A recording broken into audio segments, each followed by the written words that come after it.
What's going on, everyone? Welcome to the Immortal Podcast, episode 31. Nemo, how you doing today, brother? Welcome to the Sunday morning show. Super pumped, super excited. Once again, 31, right? Yeah, We got man. Sunday, we got Diablo Immortal. We got so much to talk about. Let's get going. Yeah, we do. There were a lot of things that happened in Diablo Immortal this past week. We had an update. We had Vitath, which we kind of spoke of last week. We have a Rite of Exile going on later on today. Sponsorships are going out for content creators. This is going out to China very soon as well. So there's a lot of things that we have to discuss. But also, guys, remember, we are going to be talking about what you want to talk about as well. So your questions matter very much in the chat. Remember, you could watch this on YouTube. You could listen in on Spotify, Apple Music, Google Podcasts, and all of those platforms once this is live. So, Nemo, let's start out first of all with the update overall in general. We've had what came with the update. We had another new event. The Hungering Moon event is going to be coming back. We had a bunch of new legendary gear coming for all the character classes, which is awesome as well. What else did we get here? We got another new Heli-query boss that was announced.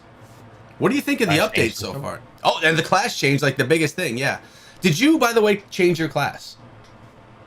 Well, no, that was going to be my question for you, actually. No, I didn't change my class. But to be honest with you, there's a few reasons for that, right? Number one, if you do change your class, I don't have any other ones yet. So if I were to swap, I wouldn't have any of my legendary essences and etc. And I need that for the Rite of Exile. So Yeah. I honestly really can't switch until the Rite of Exile is no more.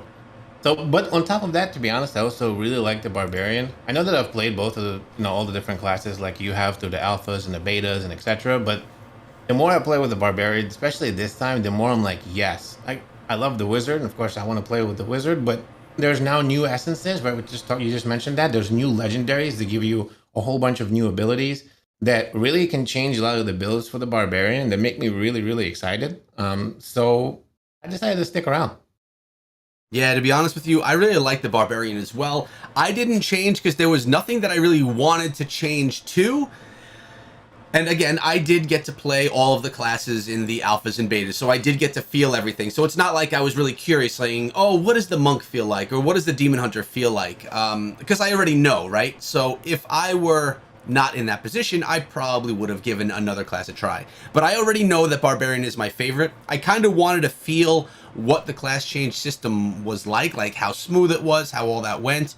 But at the end of the day, it was not the most important thing to me because I got to see how it worked. I didn't need to feel it for myself, and I really didn't want to change class. Now, a reason why I will change class one day is if/when a new character class comes out, because that'll be something I've never experienced. Now, I do kind of feel like I want to play as a ranged character, whether it be the Wizard or the Demon Hunter. I know a lot of people, Nemo, switch to the Demon Hunter.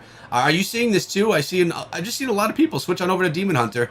Why? What's going on? Why is that? Yeah, to be honest, there's just so many, right? I noticed that in our clan, some of the leaderboard, the name has changed. A lot of people are switching to the Demon Hunter. I mean, obviously it's a strong DPS class, so there's a bunch of abilities, but I'm not really 100% sure. I mean, most of the classes are pretty balanced.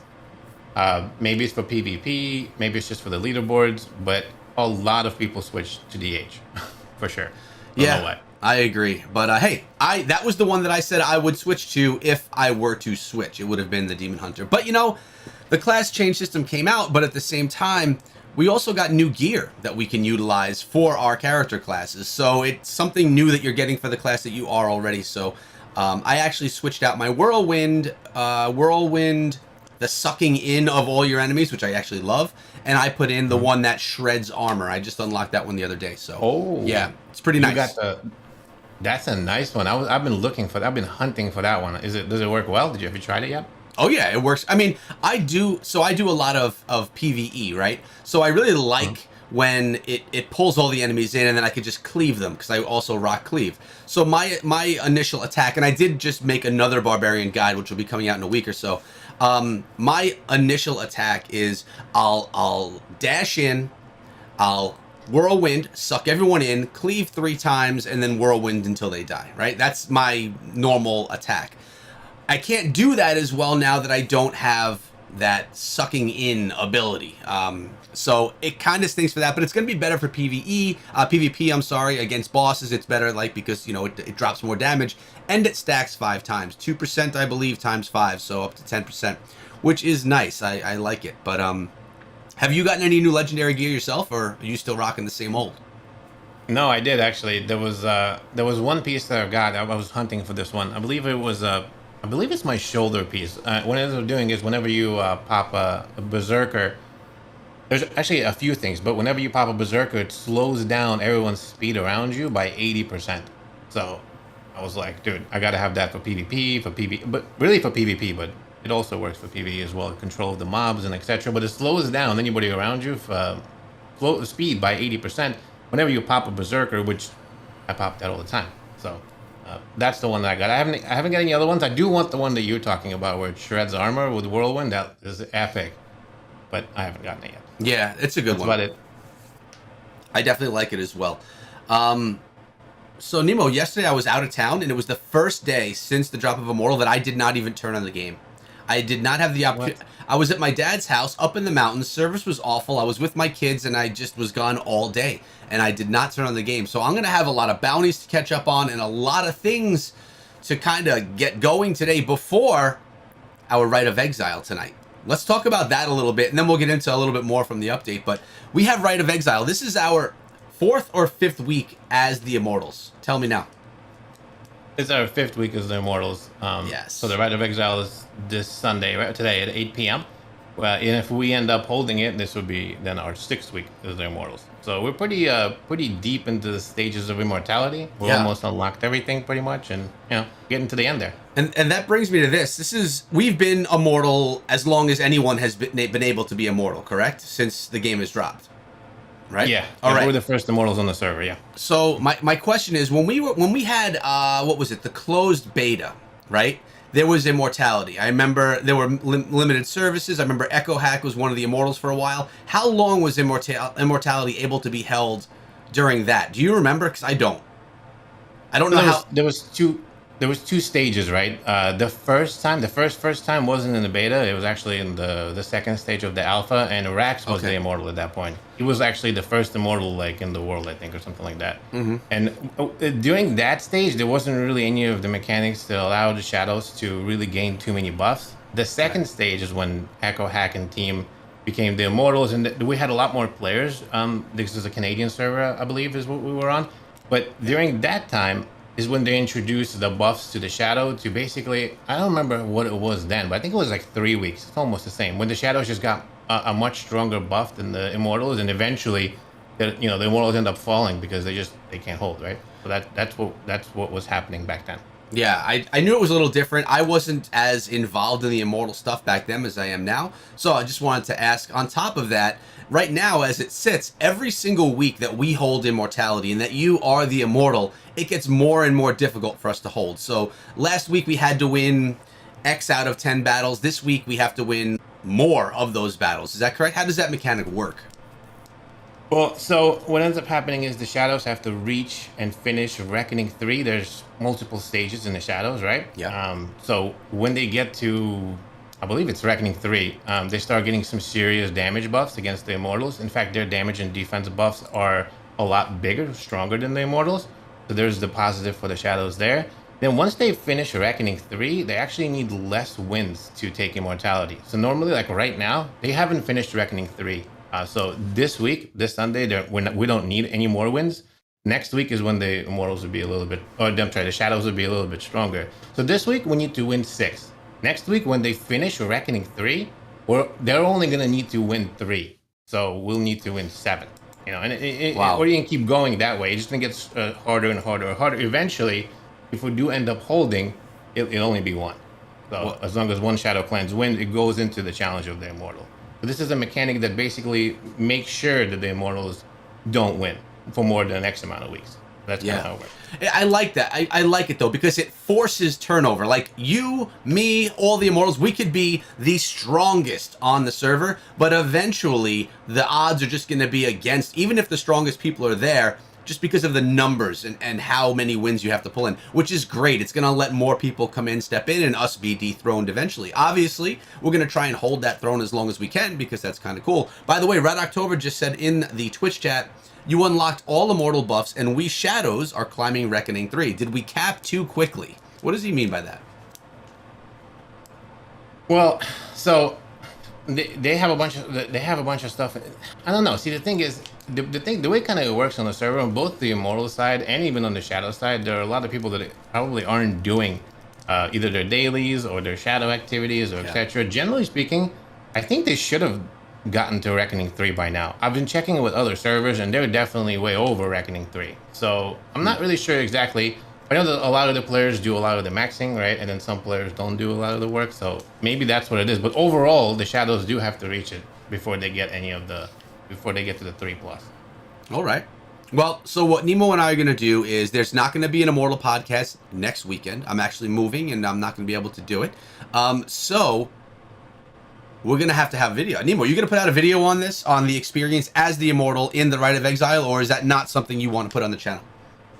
No, for sure. In fact, I was planning on putting out the video, but what I want to do is just get a collective of everything. So I suppose whenever our immortality is over, whenever the rain goes down is when I'd make the whole overall video of how the Rite of Exile, the rain, and etc. works.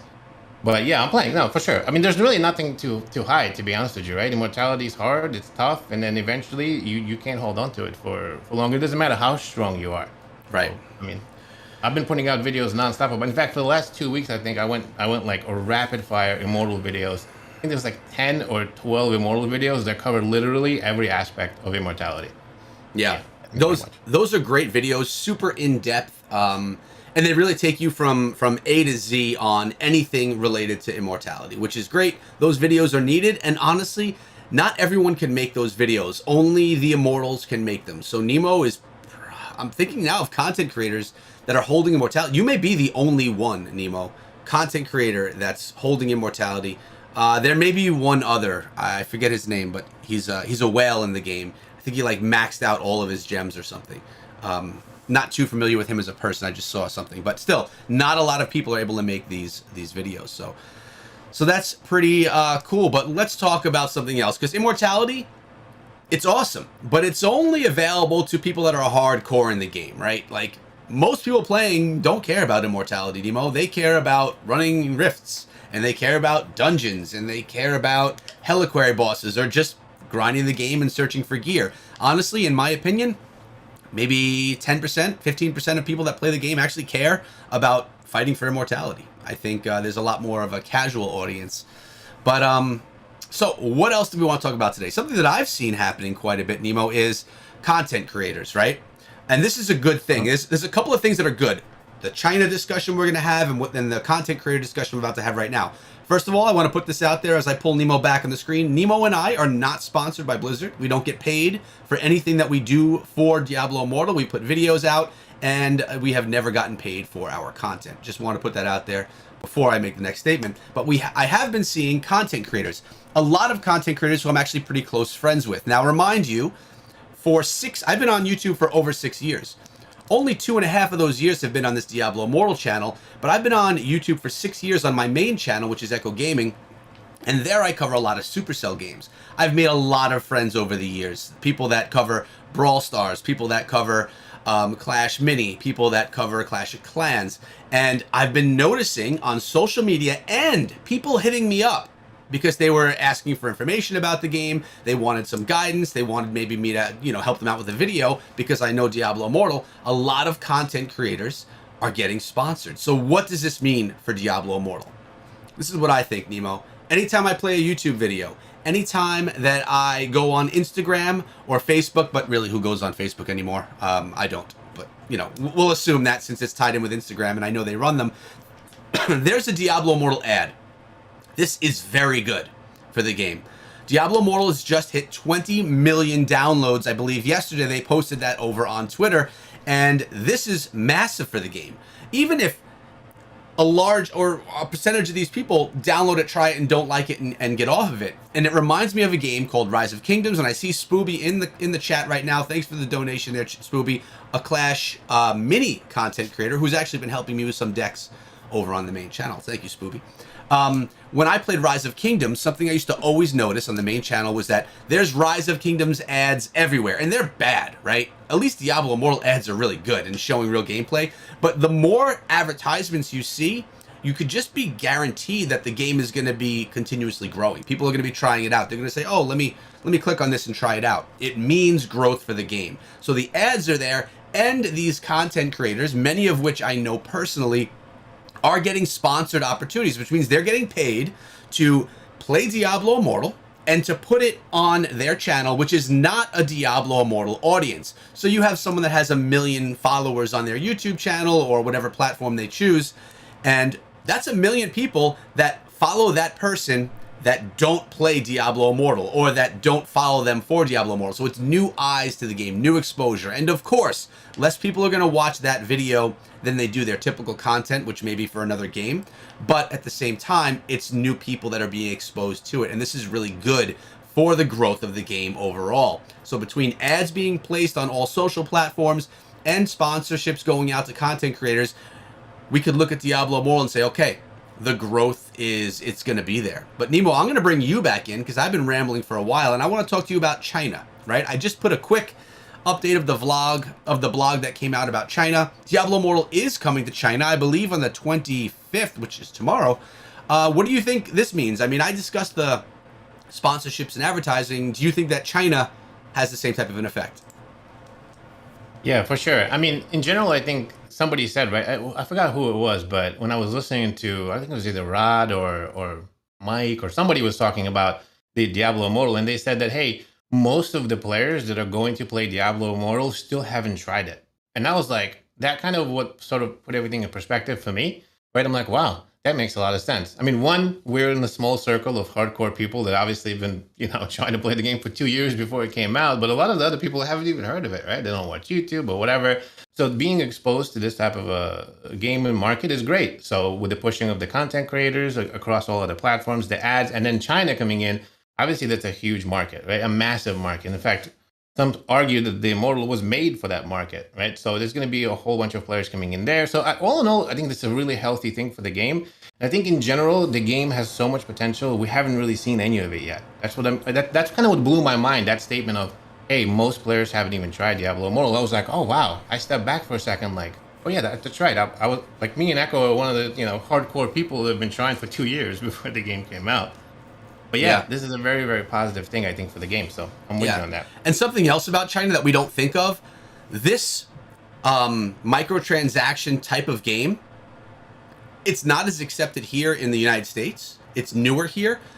This is how they game in China. There's going to be no pay-to-win hate the way that it came through here in the United States. Although it's fading, which is, thank God, it's good to see. China, they won't have that. They're going to have a larger player base that are willing and happy to spend inside of the game. But what does this mean for Battlegrounds, Nemo? Oh, we're going to be going up against people from China that are comfortable with this monetization strategy. There are going to be some more whales coming into Battlegrounds. We'd be getting ourselves a little bit more whooped in there. What do you think? I'm looking forward to that. Yeah, I suppose. I gotta climb the leaderboards a little bit in BGs, man. I've been sort of like kind of not playing that too much. Same. Kind of just been doing a lot of grinding, so I haven't seen too many whales, but I'm starting to climb up there. Yeah, so but eventually, I'm sure that'll happen. But you're the Immortal, right? So you have a bigger responsibility, and that's not to. It's to make yourself as strong as you can possibly be, and to strategize with all the scrappy echoes to win again week after week. That's your job, man. So I better not see you in Battlegrounds. I want to see you grinding. All right. I want to see you get that gear you need. By the way, Christian Clems just messaged on Twitch. Hey, Echo and Nemo, happy to say that I'm completing my first week as an Immortal. I didn't think this would ever happen to me as a casual player, but I was lucky to be recruited from a very competitive clan. Congratulations, man. See, anybody can be part of that and get to experience it, which is really, really great. We also had a question come in before we move on from the next topic. And it's from JP over on YouTube. Not sure if this question was asked, but is it true that if you change classes and revert back the next time you switch, you lose everything on the original character? Well, first of all, I'll take the start of this, Nemo, and you can take the second part. Your first switch, which I think is great. Blizzard is giving you guys a get out of jail free card, okay? So if you make your first switch, you have 7 days to revert back to exactly where you were right away. You don't have to wait the 7 days. You can do it instantaneously. So if I take my barbarian and I switch to a wizard, and after a few hours I'm like, you know what, I'm not feeling it, I could just literally go right back to where I was previously. That could only be done one time. It's your get out of jail free card. Maybe you don't like how the system works. They did that to essentially not screw anyone over. It's really nice that that was put into place. Now the second part of that question I'm going to hand to you, Nemo, is the next time you switch, you lose everything on your original character. So do you know much about how it looks when you switch?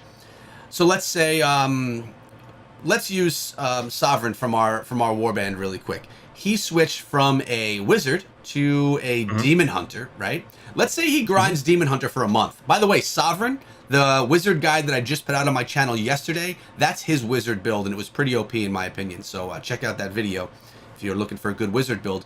But if he decides after a month that he wants to go back to wizard, all the progression that he made on that account, on that build as a demon hunter, all the levels, do those all convert back and go? So like, let's say he upgrades all of his gear to level 12.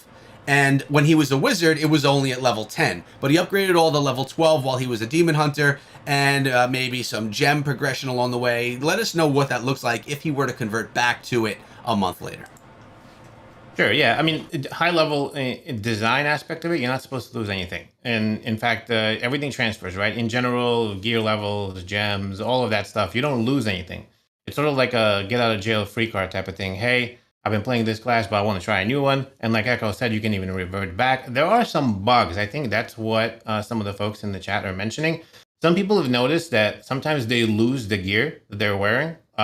They'll switch to the class, and when they switch back, the gear those are bugs. Like, it's not supposed to be by design. So sometimes what people are doing, like they're taking off all of their gear and they're putting it in the stash just to double check. But again, in general, you're not supposed to lose anything. Now, some people are complaining because of the gear that they have and the levels that they have. They aren't able to, like, in other words, they have a whole bunch of triple stat items on themselves. You know, they have some of the best gear, right? They switch over from the barbarian to, let's say, a wizard or something like that. And when you start grinding, you don't get a good enough gear to be able to do the essence transfers and etc. Your gear sort of sucks. You know, you don't get those levels, so it takes a lot of grinding to find another piece of gear. That's sort of an issue, but in general, you're not supposed to lose anything. You have all of the stuff transfer with you, so you're able to try a new class. You even get a sort of like a placeholder gear set that you're wearing that you're able to use. But in general, you're going to have to grind again and have to get lucky to get those high level items. Right. You know, think about that. So Diablo Immortal, or any Diablo game ever, is a grind, right? So they can't just give you a switch over and give you like the best build for the new class that you are. There's going to be grind. And if you're not willing to do it, well, then you don't change classes. I'm not willing to do it right now. My barbarian switching to something. I don't want to. I'm enjoying what I've built for my barbarian, so I'm sticking with it. We have a question that was actually answered in chat, but I want to put it here for the recording as well. Adrian Andres asked, which is better, crafting a legendary crest or craft a random legendary gem when using the Fa runes? And actually, Kevin Fisher said it doesn't matter the drop rate, same Fa runes whenever you craft the gem or crest. So I want to first thank the community. Thank you, Kevin, for first of all being a member of the channel for like over a year. Thank you. And also for being supportive of the community. But yeah, that's another thing that I like. We get more runes. Now, I wish it was endless. I wish there was no limit, right? But we get more runes now, which is better than it was. Now I believe you can craft a legendary gem a week for free just from running your Elder Rifts and collecting the runes. Remember, there's something we always forget too, Nemo, and is you get other runes too when you run these. So you can craft 1-star gems. I crafted like 10 of them the other day just because I had all these runes. I crafted random ones to use as food for my better gems that I felt like working with. But that question just wanted me to bring up that I do like how the system was bettered. You know what I mean? You know, it's not actually just that. You can actually craft an eternal legendary crest now. Right. Right. So I mean, that's a really big one. It's not high level. Like a lot of people are like, oh, it's gonna solve the free to play, pay to win aspect. No, I mean, No. no, forget that. It's not. But what it is gonna do, it's gonna give the free to play player that small chance to really make it big. I mean, I know it's a very small chance, but if you were to take the Eternal Legendary Crest, right, go into your Elder Rift, run them, and then get one of those crazy 5-star gems. If it's like a good star level, let's say a 3 out of 5 or even a 2 out of 5, but let's say something higher, you're able to sell that on the market. Because I mean, as a free to play player, you can forget about trying to level up your 5-star gems, right? It takes forever. It takes like 72 copies and like I don't know how much gem power to get it anywhere near effective.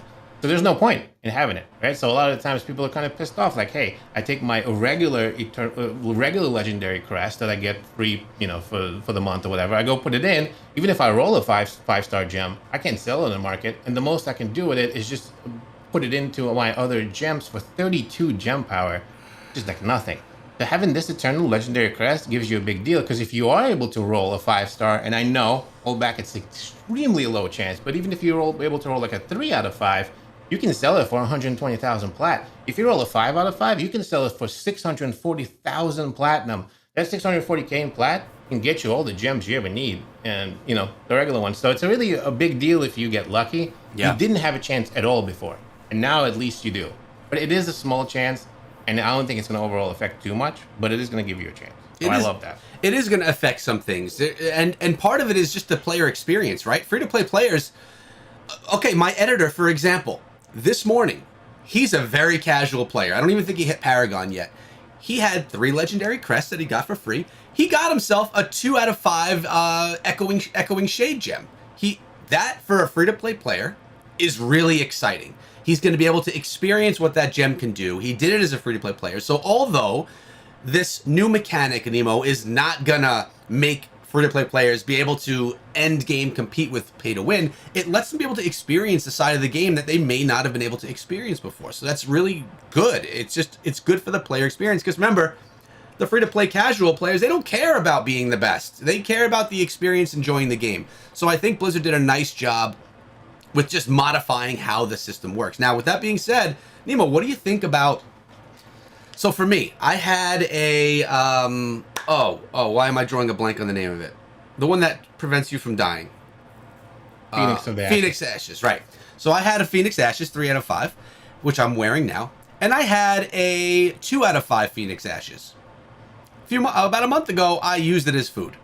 Dumb mistake. I should have never done that, right? I know, but back then, it was like I wasn't planning on upgrading my legendary 5-stars. I was just planning on... going the 1-star route. I've changed my mind since then. So something that I would say is you don't know what updates are going to bring in the future. This is something to think about. Things could get even better for free-to-play players. What if they allow you to get unlimited runes? Or what if they say all legendary gems can be sold on the market and they get rid of the whole eternal crest and regular crest? Like, we don't know that this is going to happen, but you never know what time will bring. Right? And if that ever comes available, I mean, obviously the values will go down because so many more people will be selling them, but anything could happen. So I wish I didn't sell that gem. I wish I didn't use that gem as food. More like because I would use it to upgrade my gem now, but you never know what updates are going to come in the future. And it's not bad to be prepared. Like, just hold on to those because you never know where they're going to go. Now, I'm looking at the chat. Oh, there was another question. Okay. Wabe89. The pay-to-win talks are probably fading since a lot of the Immortal streamers quit the game. Yes. That's part one of the question. A lot of the Immortal streamers quit the game, and I'm not talking about like the Diablo 3 players. I'm talking about like some of the massive streamers. They were playing the game because it was hot, right? That's what we do as content creators. That's what some content creators do. They play something because it's popular, it's hot, and it's going to bring in their audience, and they could grow their audience. They were, it was hot to talk pay to win, so they were testing that mechanic because it brought them exposure, and it made them have some great content for the internet, which fueled the pay to win talks in Diablo Immortal.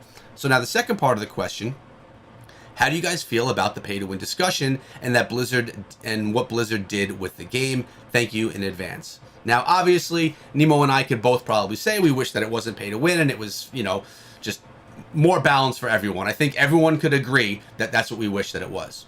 But that's not what it is right now, right? So let's not even have that discussion. That's what everyone wishes, but that's not where we stand. So what we focus in on is how to enjoy the game the way that it is. How do you enjoy it if you're going to be a whale and spank everyone? How do you enjoy it if you're going to be like me and only spend $5 a month at this point on a battle pass? Or how are you going to be if you don't even spend that and just be a free-to-play player? How can you enjoy the game? I think that's where Nemo and I do a nice job of creating our content, right? Because we realize that most people that play the game are not going to be whales. And that's in any game. It's a fraction of 1% of people that spend crazy amounts of money on these games, right? So there's a lot of people that need to find their way to enjoyment here so that they can, enjoy the game. It doesn't make sense. They need to find enjoyment so that they can get the most out of the game. That sounds a lot better. Any other questions or anything you want to add to that, Nemo, before we move on? Well, I did think that them doing a little bit of the addition here, where they swapped around some stuff with the fading ember caps, and then they also gave people a chance for the eternal legendary crest. It does show that they're going to be working towards that. Like, there are obviously a few changes that need to happen for things to really sway towards being a bit more equal to free to play player. I think Echo mentioned it. The game is definitely pay to win right now. I do like the fact that they actually opened up and allowed people to have an eternal legendary crest, right? There was a lot of talks about how, this whole system is designed to make sure that the free-to-play players never get anything and etc. And them willing to kind of get there and start working on this is a good thing. I think both Echo, myself, and whoever's left making content for the game needs to make sure that we highlight these things so they can adjust slowly. Is the game always going to be is it going to be eventually just completely free to play? Obviously not, but it does show they're willing to work with stuff. So that's a good thing. And overall, I think Echo said it best. You just got to play the game the way you want to play it, enjoy it. If you don't like the game, don't play it. You know what I mean? But if you love the game and if you want to play, you can play it as a free to play player. You can play it as a mid spender, or of course, if you're a whale and you want to drop the big moolah, you can play it as well. All in all, I think if you could get into a good team, a good clan that is willing, like our clan, the Scrappy Echoes, it doesn't matter whether you pay or don't pay, you're going to play with us, right? I think you just need to make sure you get into a good environment, and then you'll be good to go. Yeah. That's my 2 cents. Shameless plug right here. If you want to join the Scrappy Echoes, the link is in the description of this video. So come on through. It's a Discord server. You could be in there as a community member or as part of our actual clan inside of the game. Also on that, there were some content creators that are, Diablo 3, Diablo 2 people. They were streamers, content creators. They quit the game. Maxroll quit the game. It wasn't for them. Whatever. They're waiting for Diablo 4. We knew that they were PC guys and they wanted Diablo 4, anyways, like that's their end game, going from Diablo 3 to Diablo 4. Diablo Immortal for them was out of character. They're not mobile gamers. It's not something that they love, like Nemo and I are in love with that stuff. So they transitioned out, which is fine, and it's good for them. It doesn't mean that everyone did, because some people with a large following decided to stop playing. They're big public-facing people, and they get their voice out there, but don't get confused that because some streamers stop playing, that means that the game is dead. I mean, like I said, they gained 10 million downloads on like the first week or two, and then they just got another 10 million downloads over the past month. So the game is actually very healthy and strong from a download perspective. And like Nemo just mentioned, Blizzard sees what's going on. They are trying to make things better for free to play. And something else that helps with that is the events that happen inside of the game. They're nothing crazy, they're not massive events, but they're ways for you to participate in things and to get extra rewards to help upgrade your account, to keep you playing. It's enjoyable. I like it. It's done in many mobile games. All right, Nemo, we're bringing you back on. I saw a question regarding the treasure hunter tree. Okay, so I'm using the treasure hunter tree only to get to damage. It's like the second option on the treasure hunter tree, just because all I'm trying to get on my barb is damage. How do you feel about the tree? I guess maybe there's some discussions about it. Do you know anything about it? Yeah. So in general, the design of the tree is really cool. The idea of the tree, right? For somebody who doesn't know, if you're able to equip the treasure hunter tree, there's a lot of different nodes in there. Some of them give you, like what Echo mentioned, there's damage. I think it's node 3, actually. The first one is armor. This is from my head, so don't quote me. The first one is armor. Then there is a non-persistent node.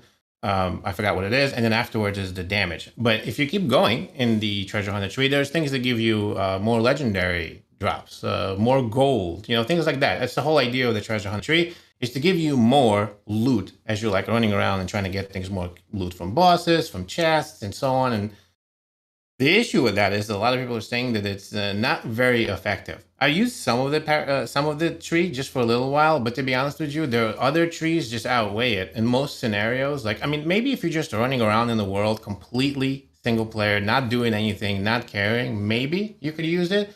But in general, you're gonna have you're gonna have the gladiator tree for doing the PvP. You might have the combination of the other two trees with the vanquisher and the survivor to try to get the most damage and etc. But that's the idea here, right? To get damage, to get life, and then possibly to try to do really well in PvP if you're that type of a player.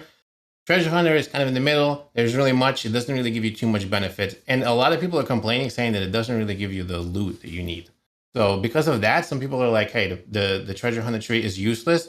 It's not useless in a sense, right? Because for all of the people that know, the Paragon trees in general have persistent nodes. Those are the circled ones, right? So whatever you put into a circle, it doesn't matter what tree you have activated, it's going to add to your character.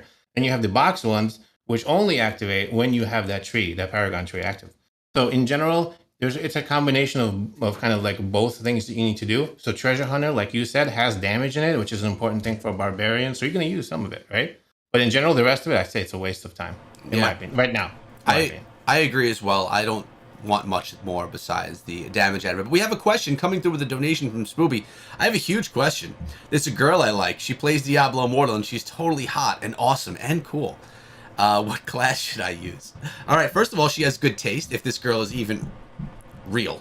Neat, Spooby. I mean, is this an internet girl, a real girl?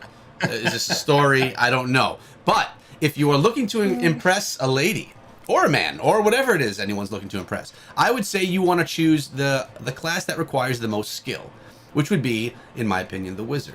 And if you're going to be the wizard, you would want to make your class as charming as you possibly can, with some type of a cosmetic set that looks like you a little bit, some characteristics of yourself. So wizard, male, dashingly handsome, with characteristics that are resemblant of yourself. Would you think that's right, Nemo? You think I'm good there? Oh man, I love this. Yeah. Ubi, this is a great question. So one thing, you have to, if she's real, she's definitely a keeper. A girl that plays Diablo Immortal, Yes. you should marry her. It's just, that's it. As long as you're good, definitely should marry her. Number two, I don't know what class she should play. I mean, it depends what she's into. Is she like into height? Maybe you want to be a barbarian. Is she like into completely handsome looks? You might want to be a wizard, like Echo said, right? Or you might want to use some of the tricks that the wizard has. I don't know. But in general, I'd say, what is the most handsome class? This is a tough one. I don't know. I mean, it's the class customization now. You can make anything you want handsome, can't you? That's true. That is very true, Spoopy. So you can make the wizard look like yourself. Go in there and give it all you got. I agree with you, Echo. Yeah. I would be the wizard for sure. And I would rethink having a family with 8 kids. I have a family with 2 kids, so I would very much rethink a family with 8 of them. That's great. A lot of kids. I love them. All right. What I haven't checked on Twitch in a while, so I'm heading over there now. Okay, we got a question from Christian, who is the Immortal now, or one of the Immortals. He's not the Immortal. Got a 4 out of 5 star gem, but I can't sell it, and it ain't even very useful to my class. This is the problem, right? It will even cost me 50 gem power to get it to level 2. However, I got some nice stats just by socking it. Do you guys think I should use it for food? Okay. No, you should not use a 4 out of 5 star gem for food. And if you're a free-to-play player, I would suggest, I don't care what the ability of that gem is, you should use it. Just the gem resonance that you're going to get from it, because you said once you socketed it, you saw a good boost in power. You're not going to be able to get as much unless if you really start going maxing out the 1-star gems if you're free to play.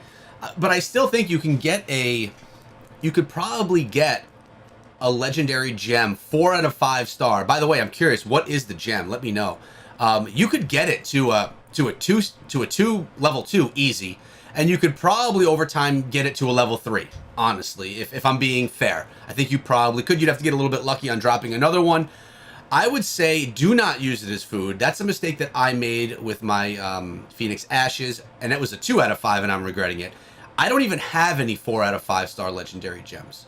And I've spent $235 in the game, which is honestly not a lot when you think about it. I've probably only run, I don't know, 100 legendary crests.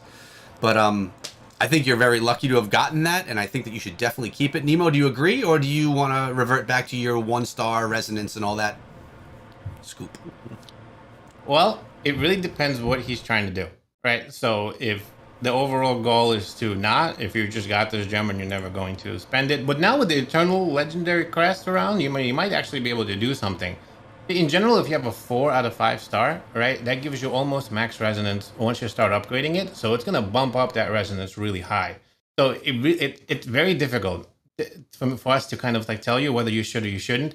If the skill that you aren't using the skill that's on the legendary gem itself, maybe not. But if you have other, because remember, if you put a legendary gem into your character, it's going to boost your base stats, it's going to boost your resonance, it's going to boost your CR. And like Echo said, if you put 50 into it, it's going to start boosting it by a lot. A rank 3 or a rank 4 gem, a legendary gem, will outweigh a rank 10 1-star. So it really depends how much you want to put into it and how much resonance you want to go with.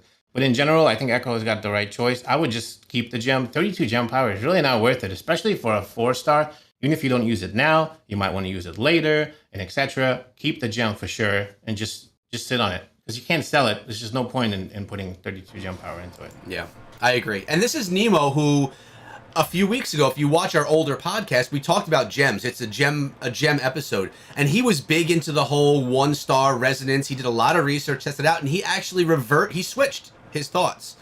So he actually believes now that the 5-star gems are the better route to go, just because of the resonance and the power that you can get from them. And I'm rocking a couple myself that are maybe not the best 5-star gems, and they're not 5, they're 3 out of 5. But just because of the resonance that I get from the power that it helps me get, I like them better. I'll go with and if I pick up a 5-star gem that is not even class specific, for me right now as a very light spender, I would use that over a maxed out 1-star gem. All right, I'm scrolling through the chat. Nemo, you do the same. Are there any other questions? We see, I think they'll get a Blood Knight before the Witch Doctor. VW Vinny G, well, we heard that was a data mine thing. We haven't heard any Witch Doctor being data mined, so could the Blood Knight be in the future? Very well could be. We talked about this in a previous episode as well. This could be next month, this could be next year. Just because it's in the code doesn't mean that it's happening soon. So, but yeah, new classes, I'm all about that. New stuff, that's awesome. Bring it on. We're definitely ready for it. Now, Chi Ming Tsoi asks, is $20 worth it on cosmetics? This is a completely, it's like artwork, right? Would you buy that picture for your wall if it was expensive? And it's about if you like it. Same thing here. I bought the Cavern of Echoes, the icy one. I bought it because it had my name in it, right? And I would have paid $50 for it because I just wanted that piece. And I'm not even wearing it now because I'm wearing, as you can see, the Immortal gear. So it's cosmetics are completely up to you and if you want to have that look. Although I know Nemo said he didn't really love the theme of this battle pass of the armor. I really like it, to be honest, Nemo. I can't wait to get the gear because I haven't unlocked it yet, all of it. Mm-hmm. I like the way, I love blood, I love gore, and I want blood dripping off of me as I run around and slay people. I think that's cool. Another question, Nemo, if we lose our immortality this week or next week or the week after, the armor, do we lose all of our armor as well? Or do we have that forever? Yes. No, you don't have that forever. You only have the armor, the capes, everything for when you are immortal. You will lose it. Makes sense. So I should be wearing it now, was what you're saying. I should wear it. Oh, yeah. Yeah. I've been rocking it the entire time because it's probably one of my favorite cosmetic sets. We look like golden, like gods. It's epic. It's really cool. I love it. I actually think the cosmetics inside of the game and just the artwork is something that Blizzard nailed. I mean, I think the artworks inside of the game, they're awesome. Now, if I play on my iPad, which, by the way, I grind on my iPad. This is an old iPad. The graphics are awful on this thing because the iPad just can't keep up. It also crashes a lot. But when I'm just sitting here and like playing through, I'll play on the iPad. Looks better on my phone. Looks best on the PC. I know Nemo plays on a... What tablet are you using now? I have an iPad Pro, and I play on the Samsung Galaxy S21 for my phone. Nice. And are you able to record yet on your iPad Pro, by the way? That, sir, is a big negative. So I only screen record and then have to move the footage over. It's terrible. Yeah, I actually I put out a tweet. I went and I bought. Nemo said, "Echo, go buy the iPad Pro." $1,500 later, I bought the iPad Pro from the advice of my good friend here, and the thing couldn't connect to the system. We can't capture the footage from it now. Gaming on it's awesome, but we're content creators. Like, so I actually returned it, and I do all of my recording, most of my recording for the game when I play on PC. So thank God they fixed the controllers because that was not fun when there was that lag in controllers. But hey, thank you, Blizzard, you fixed it. I listed out all the topics we want to discuss. Paid creators, ads that are being put around for advertisement, both positive things for the game. We talked about China, class change system we went fairly in depth with. We went into the update. I guess another question I have for you, Nemo, is, I forget the name of it, but the third Heli-query boss. We had LaSalle, Fatath, and that is the third one. You could only battle the third one if you're a certain power level, right? This is not like it's going to be available to everyone. You have to have really grinded through the first two to get to the third, correct? Well, yeah, you got to have high enough CR to even go in there. So right. I think it's Gorgatha, right? Or what do they call that? Sounds right. Boss? Yeah, something like that. And so you need high enough CR. Remember, it's kind of like the same as Vitath, right? Once Vitath came out, everyone was like, "Oh, I want to go Vitath," and then you're like, "Oh, you need 2,000 CR." It makes sense, though. It does make sense that that's how the system works, in my opinion. All right, we have a couple of quick questions coming in right now. VDub, hit me up on Discord, and anyone else. Every single month, it's not really a new season, it's a new battle pass in Diablo Immortal, but every single month, I'm going to be putting out new class builds, right? I can't play all the classes myself. I have one class. And Nemo and I are actually the same class, so I can't even spotlight his, because it's the same as mine. Although I could spotlight yours one month. Every month, I'm going to be putting out new class builds. This is 12 months of the year, 6 builds every month. If you guys ever have a build that is working really great for you, you're a respectable level, like, you know, paragons around what your server should be, hit me up on Discord, and I'd love to feature some of your builds, as I just did Sovereigns from the Wizard that just came out yesterday. So definitely hit me up. Always looking for new builds. It's great for me, for my channel, and for the community to have builds to wear. I also put out a monk guide just last week, which is awesome. Someone asked, and I'm trying to find it here, Nemo, Will M asks, my game is about farming gear. Who's the best class for farming? Nemo, take that one. Sure. Well, it really depends, right? Depends on your play style. That's the most important thing you got to remember. If you want to be in there, you got to be a melee class. If you want to be away, you might want to be a ranged class like a wizard. Or if you want to be maybe a hybrid, you could be like a necro. In general, again, this is a personal thing. You could play any class you want, and it doesn't really matter. They're all very good. I'd say the necro would probably be the best for farming because you have lots of minions. It's easy to put distance between you and the bosses. It's easy to get ahead. Plus, they're also always out there, like, destroying things and cleaning things out. So that's always good.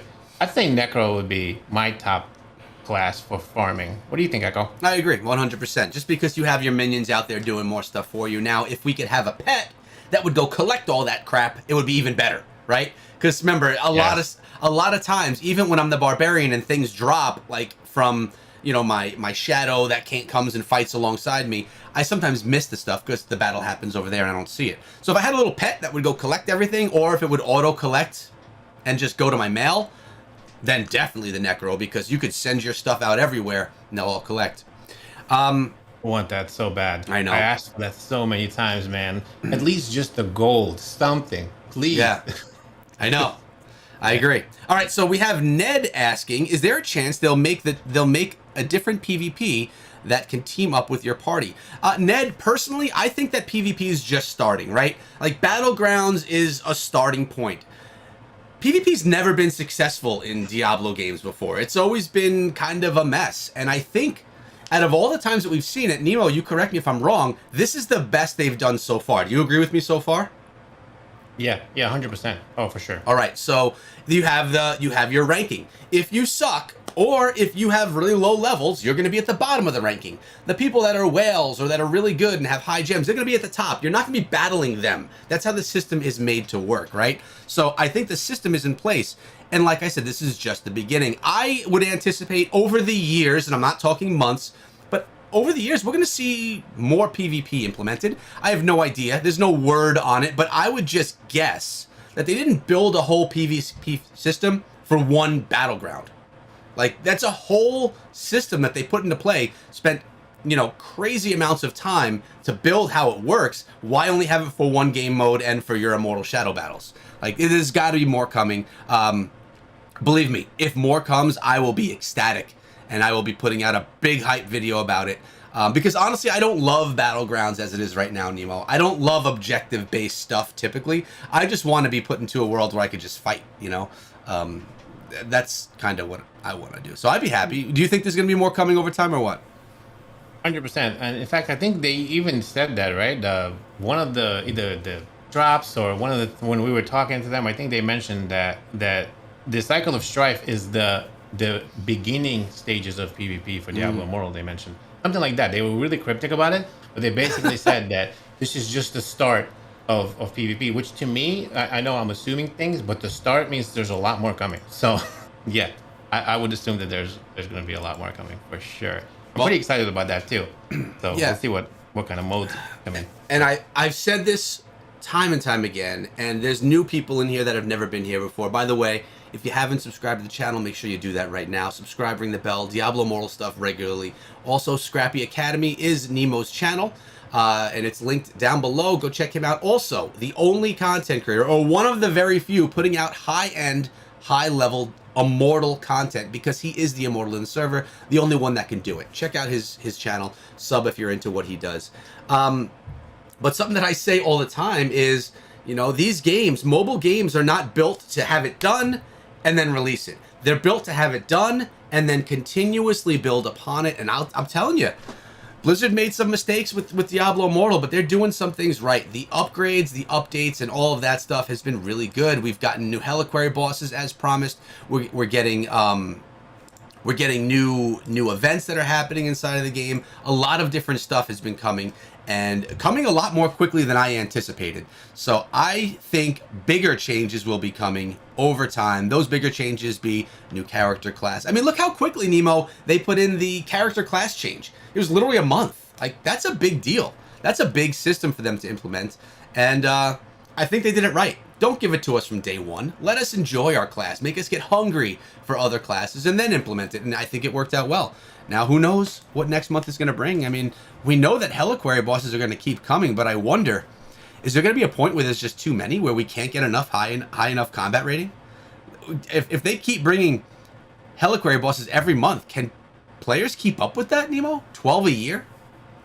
That's a lot. That's what I end up saying, right? Because when they mentioned, they were like, oh, there's going to be 12 Heli-query, or one a month. Yeah. So I was like, okay, that's 12 a year. So does that mean on the 12th month, when the thing resets, you literally have to go in and kill 12 bosses on 3 different difficulties? This could be 36 Heli-query bosses nonstop over and over again. And how much score are you going to get? Like a million score? I love That's going to be epic. That's the best thing. I mean, the Heli-query bosses are awesome, right? It's PvE, but you're playing with your teammates. You want to play with your warband for the extra rewards. You got to get all 80 you want at the same time. You're playing a boss that's just epic, and the rewards are great. I mean, you've been seeing throughout the stream, I've been getting, green drops, legendary drops. The scoria is insane, which helps you upgrade your Heli-query. I like it. I wonder if the CR is going to be less and less that's required. Not less than the one prior, but less above the one that was before it. You know what I mean? Because think about new players, right? Think about a year down the line, there's 12 Heli-query bosses, and someone just downloads the game for the first time. They're not going to be able to see that Heli-query boss for a year of grind, unless if grind gets easier for them, unless if they, make it easier to grind inside of the game. I don't know. But Nemo, let's take a look at the chat. We are getting close to our hour. This show is typically 1 hour long. For those of you that are new here, this does release on Spotify, Google Podcast, and it's available right here on the channel as soon as this stream ends, if you missed anything or want to rewatch. And we do it every week or every other week. It depends on what's going on, right? If there's a big update, we'll be live. If there's nothing going on, there's nothing to talk about, we'll wait and put 2 weeks in between us. But we are always going to be coming back with more of the Immortal Podcast, which the best thing about this show, Nemo, is that we fuel it from the community, from the questions that they have, and we shy no questions. We fear no questions. Man, woman, or they. What else have we missed? So there's a few questions. We could kind of like, there's 3 questions I can blanket answer for some. No, Elvin keeps asking in the chat. He says he's a new player and wants to know if we have guides. So Echo has a metric ton of guides, beginner guides. In fact, Echo and I teamed up for a whole series of beginner guides. So there's a playlist in his channel. Make sure you go check that out. It'll give you everything you need to know, literally from start all the way to finish.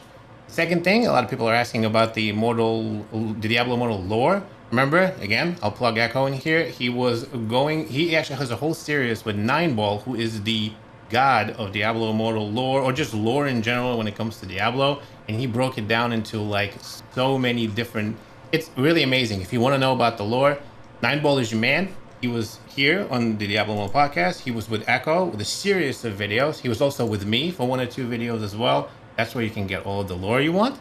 Definitely check that out. And the last but not least, some people asked if the Necro, they talked about the Necro not being very good in PvP. That's not true. A Necro is actually a very good supporting PvP class. In fact, last week I went into a Battlegrounds and went up against a team that had 4 Necros on their team, and I couldn't move.